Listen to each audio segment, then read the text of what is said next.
Alors, Poutine, cap ou pas cap? Enfin, je veux dire, est-ce qu'il est capable de réellement répondre aux tirs dans les profondeurs de son pays? Non, parce que là, il le dit, mais enfin, je veux dire, la Russie, il en a déjà vu plein de trucs comme ça, vous voyez, des lignes rouges, des lignes rouges, des lignes rouges. Non, mais c'est vrai. Regardez tout ce que la Russie a subi depuis ces 2 ans et demi. Hein. Alors, je vais parler de ces 2 dernières années, enfin, de 2 ans et demi, enfin, à partir du 24 février de 2022, parce que tout ce qui était avant, bon, on va dire que ça compte pas. Mais on n'était pas au courant, enfin, en Occident. Non, non. Nous, pour nous, la version officielle, c'est qu'il se levait donc le matin, de 24 heures comme ça, il a dit tiens, il fait frisquer, ouf, tiens, qu'est-ce que je peux faire pour m'amuser, pour me réchauffer un peu? Tiens, je vais aller attaquer les Ukrainiens. Ah oui, oui, oui, un vieux homme, malade, 36 Alzheimer, 50 cancers, tout ça. Fou, sanguinaire. Et, okay, il a fait ça. Donc avant, il n'y avait rien. Donc on va partir du moment où il a fait ça. Et donc, depuis ce temps-là, donc qu'est-ce qu'il a eu? Donc on a eu donc le pont Crimée au mois de fin. La Crimée, combien de fois on a tiré dessus? Nombreux, voilà. Le Sébastopol, la plage, vous vous rappelez? Les petites bombes d'inframontation, là. Hein. Ah, il y avait pas mal de gens morts, voilà. Belgorod, je parle même pas. Il y a Chibekino, là, ça veut dire un petit ville juste à côté. Non, c'est vrai, les enfants morts là-bas, enfin, je veux dire, on compte même pas. Et eux, ils comptent, enfin, les Russes, ils comptent, mais nous, en même temps, on n'est pas tellement au courant. Hein. Vous vous rappelez le sapin de Noël il y a un an, voilà. Ah, oui. Ben oui, le sapin de Noël, le matin, dimanche, ouf, ouf, là, les petites poussettes, les petits bébés là-bas, tchac, tchac, tchac, voilà. Voilà. Et la Russie, il a réagi. Non, non, non. Et Kursk, eh ben voilà, les Kursk, voilà, ben, on a attaqué Kursk. Voilà. Ah, c'était symbolique. Là. Qu'est-ce qu'il a fait, Poutine? Rien. Et est-ce qu'il y avait des drones sur Moscou? Oui. Qu'est-ce qu'il a fait? Rien. Est-ce qu'on a explosé un des radars qui protège donc, vous savez, antinucléaire? Ah, oui, on a explosé. Qu'est-ce qu'il a fait?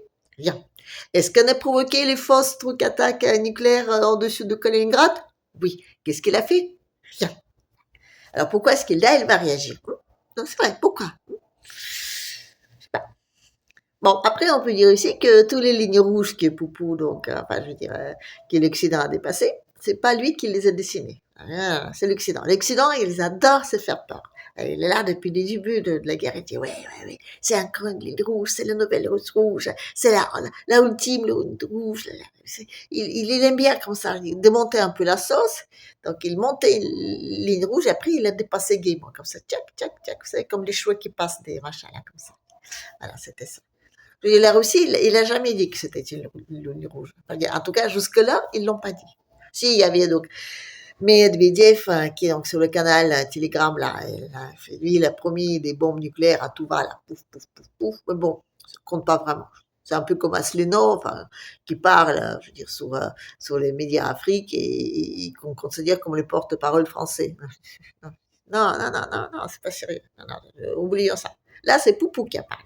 C'est Poupou qui a parlé, qui dit, là, si vous faites ça, moi, je ne serai pas content. C'est lui qui a dit ça. Il était suivi donc par Lavrov, voilà, par tout de suite, commencer par mon idole Zakharova, voilà. Les mecs à l'ONU, Nebezhnia, lui aussi, il a dit, il y a 3 canaux de communication officiels de Russes, ils ont tous dit que ça va barder. Voilà. Donc là, vous voyez, ils se sont suffisamment engagés que s'ils ne réagissent pas, ils vont quand même sacrément perdre la face. Et là, la crédibilité russe, elle va pouf, tomber à sec. Non, mais c'est vrai, et là, c'est grave. Parce que regardez, les Africains, ils vont dire, non, mais les mecs, si vous n'êtes même pas capables de défendre vos propres territoires, comment vous allez nous défendre, nous? J'ai oublié, c'est là aussi en Afrique. Hein. Les Wagner, tchac, tchac, tchac. Sur un spi souverain, d'accord? Là, que après, ils se sont plaints à l'ONU, mais on s'en fiche, c'est Mali. Un pays souverain quand même, qui était quand même attaqué par les autres, là, et ça passe toujours comme une lettre à la poste, comme ça. Donc on peut les rejeter, cela aussi, là-dessus. Non, mais c'est vrai, la Russie, il a suffisamment, comment dire, des raisons de réagir, et ils l'ont pas fait. Mais je me rappelle aussi qu'ils ont attendu pendant une longue 8 ans avant de réagir d'aller à Lugansk et Donetsk. Oui, j'ai se levé le matin, le 24 février, de pied gauche et tout ça. Enfin, je dis quand même, avant, il y avait quand même beaucoup, beaucoup de morts aussi dans tous ces territoires-là.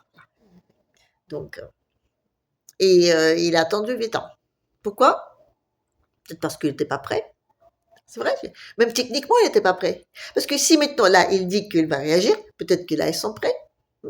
Parce que jusque-là, je dis, il ne le disait pas. Et là, il le dit, il va réagir. Et puis, il y a une autre chose aussi qui est prêt, c'est sa population, les populations russes. Ah, ils sont au chaud bouillon, là. C'est vrai. Parce que là, vous voyez, ça veut dire, il y a 2 ans et demi, bon, ils n'étaient pas très pour. Ils n'ont pas compris. Mais là, à force de voir ce qui se passe, ils ont dit, de plus en plus, que l'Occident, effectivement, c'est peut-être pas forcément des meilleurs amis du monde. Là, ils commencent aussi à en avoir, comment dire, ras la casquette. Là. Donc, un petit peu, je dirais, si aujourd'hui, Poupou, il dépasse, comment dire, des lignes rouges de l'Occident, peut-être qu'ils vont le soutenir. Et non seulement ils vont le soutenir, mais je crois que même ils le poussent, vous voyez. Et puis, les populations de l'Occident, elles aussi, elles commencent à être un peu moins bébêtes, comment dire, hein. Commence aussi, je veux dire, les gens qui sont là avec leurs petits drapeaux ukrainiens sous les fenêtres, vous voyez, il y en a moins en moins. Voilà. Il y en a encore, c'est vrai, mais il y en a moins en moins. Je veux dire, l'histoire des accords de Minsk, il y a beaucoup de gens qui en parlent. Moi, je me rappelle, il y a 2 ans, j'en ai parlé à quelqu'un en disant, non, mais attendez, là, vous savez qu'on a failli signer la paix, je veux dire, au mois de mars, là, à Istanbul. Vous ne me croyez pas, voilà. Et maintenant, il y a de plus en plus de gens qui disent, oui, oui, oui, ça a failli se faire, voilà. Donc, vous voyez, je veux dire, les populations en Occident, elles aussi commencent à trouver que c'est plus ou moins légitime, voilà. Après, il faut se dire aussi que si Poupou il a pas réagi jusqu'au bout, parce que et les Russes, ils sont toujours, ils se font toujours avoir. Ils sont trop naïfs. Vous voyez. Oui, les Russes, ils pensaient, ils croyaient naïvement qu'il y aura donc les élections en Europe, voilà, et que ça va changer la donne. Que la population, donc elle allait voter donc, dans leur propre intérêt, et leur propre intérêt, c'est pas forcément faire la guerre aux Russes, hein, et que finalement, ça va peut-être changer un peu les choses là. Voilà. Je comprends pas comment ça se fait que les Russes, ils se font tout le temps avoir comme ça. Hein.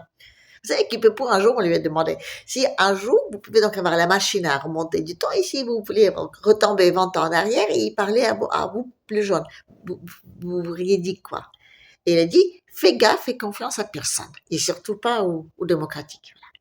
Donc il le sait, et quand même. Non, mais il croit toujours qu'il y a une vraie démocratie en Europe. Elle dit que la population, elle va voter, et voilà. Donc là, il se dit que là-dessus, il ne faut pas trop compter. Les Ukrainiens aussi, et parce qu'on se dit, quand même donné, enfin, les Ukrainiens, peut-être aussi un peu, on va dire, se révolter et tout. J'ai là-bas, j'ai les histoires de lignes rouges, enfin, je dis dans le sens de trucs constitutionnels, enfin. Oh, c'est très, très, très longtemps, hein, qu'ils ne sont plus là. Donc, vous voyez, la population, ne bouge pas tellement. Hein. Cela dit, ils sont plus tellement nombreux là-bas. Je dis, entre ceux qui sont partis, ceux qui sont morts, ceux qui sont pas nés. C'est quand même, je veux dire, les populations au mètre carré, il y a de l'espace. Hein. Voilà. Enfin, on peut pas compter trop là-dessus. La Russie, aujourd'hui, voilà, elle ne peut pas trop compter aux changements à l'intérieur des autres pays. Et les changements à l'intérieur du sien, elle ne les souhaite pas. Et aujourd'hui, effectivement, si Poupou ne réagit pas, ça va, comment dire, ça va pas se faire. Et la population, elle va pas le comprendre. Parce qu'il y a quand même beaucoup, beaucoup de gens aujourd'hui en Russie qui sont pas très d'accord avec le fait qu'on se laisse aller comme ça. Les Russes. Ils disent qu'à un moment donné, ce sera bien de réagir. Mais pas sur l'Ukraine. Non, parce que les Ukrainiens, les Russes n'ont pas tellement envie d'une bombe nucléaire à Kiev. Voilà. En tout cas, les gouvernements russes n'ont pas envie. Non. Parce qu'ils réalisent que c'est, je veux dire, premièrement, c'est des voisins. Secondo, je veux dire, ils pensent quand même continuer, enfin, je veux dire, un jour de vivre avec elles en bon voisinage. Et puis, il y a beaucoup de populations ukrainiennes qui donc en Russie, vous voyez, énormément. Je veux dire, il y a beaucoup plus d'Ukrainiens en Russie aujourd'hui que partout un petit peu dans le monde. Donc, vous voyez, c'est pas évident. Il a un peu des malliers, Poutine. Voilà. Il peut pas trop aller, je veux dire, faire la guerre à la même ethnie, enfin, je dirais, aux gens qui ont la même culture, la même racine, les mêmes, enfin, je dirais, ils sont très, très liés. C'est là que c'était génial. C'était génial comme trouvaille. Je dis, on est en train de mettre 2 pays à se faire la guerre l'un à l'autre en sachant que l'un, c'est lui qui est le plus gros et il peut pas trop aller taper sous les autres. Donc, il fallait bien, bien, bien aussi préparer les bases pour aller taper sur celui qui est le réel donneur d'ordre. Voilà. Et c'est pas forcément les Américains. Non, non, pas forcément. Les Russes, ils considèrent que c'est plutôt la Grande-Bretagne, et je suis plutôt d'accord. C'est plutôt la Grande-Bretagne. Elle est toute petite comme ça, les toutes petites îles là-bas, qui sont très belliqueux. Et elles veulent retrouver leur, euh, leur hégémonie. Celle qu'ils ont perdue après, avec les Émerlocs. Parce que les Émerlocs aussi, avec tout ça, je veux dire, ils s'en sortent pas très bien. Après, l'Europe. Vous savez, c'est pas vraiment les pays qui font les guerres. Non, non, non. C'est même pas le temps. Non, non. C'est les finances. Et tant que les finances peuvent gagner de l'argent sur cette guerre, ils vont continuer. Et tant que les Russes, ils arrivent encore à financer cette guerre, ils vont continuer aussi. Donc, vous voyez, on ne va pas attendre les terrains d'entente là-dessus. Donc, chacun pense qu'il est encore cap, ils vont le faire. Donc, il faut trouver un, vous voyez, voilà. Donc, le joker, c'est un truc nucléaire. Et l'Occident, de toute façon, il ne reste que ça. Les Russes, eux, ils ont d'autres moyens, donc ça, c'est quand même rassurant. Je veux dire, s'ils vont bombarder, on va dire, Londres, ils vont peut-être pas forcément balancer des trucs nucléaires, mais l'Occident, ils ont que ça. Donc, enfin, on va voir comment ça va se passer. Peut-être pas. Peut-être qu'ils vont pas peut-être avoir besoin de ça. Mais, vous voyez, s'ils n'ont pas besoin de ça, et si on a quand même besoin d'un truc nucléaire qui explose, qu'est-ce qu'on peut faire? Qu'est-ce qu'on peut faire? Qu'est-ce qu'on peut faire? Non, c'est vrai, qu'est-ce qu'on peut faire? Parce que, c'est d'accord, si, supposons, rêvons un peu, d'accord? Peut-être que l'Occident, à un moment donné, il va se dire, bon, peut-être que Poupou, qui bluffe jamais, hein, peut-être que pour une fois que c'est lui qui le dit, peut-être que on va se méfier un peu. Alors, est-ce que les Ukrainiens, est-ce que Zelensky, par exemple, est-ce que Zelensky, il va le laisser tomber comme ça? Non, je crois pas. Et qu'est-ce qu'il peut trouver, je dis, comme une petite explosion nucléaire, par exemple, hein, parce que ça marche bien, les explosions nucléaires. Alors, qu'est-ce qu'il peut trouver? Non, on peut dire qu'il peut toujours, genre, aller attaquer des Zaporogiers. Ça marche pas.